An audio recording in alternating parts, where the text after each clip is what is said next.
અમરેલી જિલ્લાના ગીરકાંઠા નજીક આવેલ ખાંભા શહેરમાં આજથી 25 વર્ષ પહેલાં એસટી ડેપોનું નિર્માણ થયું હતું અને આ એસટી ડેપો આજે પણ શોભાના ગાંઠિયા સમાન છે ને ધૂર ખાઈ રહ્યો છે ને જર્જરિત બન્યો છે। ત્યારે ખાંભા તાલુકો છે તે 57 ગામનો તાલુકો છે અને 2 ધારાસભ્યો વચ્ચે આ ખાંભા તાલુકો આવેલો, તેમ છતાં એસટી ડેપો છે તે આજ દિન સુધી શરૂ કરવામાં નથી આવ્યો ને આ એસટી ડેપો શરૂ ન થવાને કારણે ખાંભાના જૂના બસ સ્ટેન્ડમાં ટ્રાફિકની સમસ્યાઓ રહેતી હોય છે। તેમજ જો આ એસટી ડેપો શરૂ થાય તો ખાંભા શહેરીજનો અને આસપાસના ગ્રામ્ય વિસ્તારના લોકોને પણ સુરત, મુંબઈ, અમદાવાદ જવું હોય તો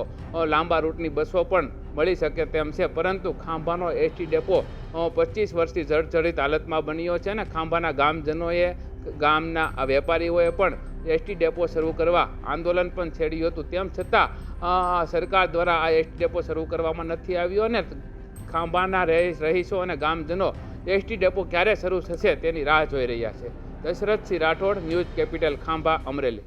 આપના માધ્યમથી સરકારને રજૂઆત કરી છે કે ખાંભાને એક એસટી ડેપો કાયમી આપે અને એસટી ડેપો બંધ હોવાના કારણે અમારી લાંબા રૂટની બસો પણ બંધ થઈ રહી છે અને ખાંભા એક છેવાડાનો તાલુકો હોય, પછાત તાલુકો હોય, અહીંથી જવા માટે મુસાફરોને હાલાકી ભોગવવી પડતી હોય, તે માટે એસટી ડેપોની ખાસ જરૂર છે। પરંતુ એસટી ડેપો ચાલુ કરવામાં સરકારને ક્યાં નડતર થાય છે, ક્યાં અડચણ થાય છે એની જ નથી ખબર પડતી। માટે સરકારશ્રીને ફરી પણ અમે વિનંતી કરીએ છીએ કે તૈયાર થઈ ગયેલો અમારો ડેપો રિનોવેશન કરી, સમારકામ કરી અને ચાલુ કરે તો પણ ખાંભાની પરેશાની દૂર થઈ શકે તેમ છે અને ખાંભાના મુસાફરોને કાયમી રાહત મળી શકે તેમ છે।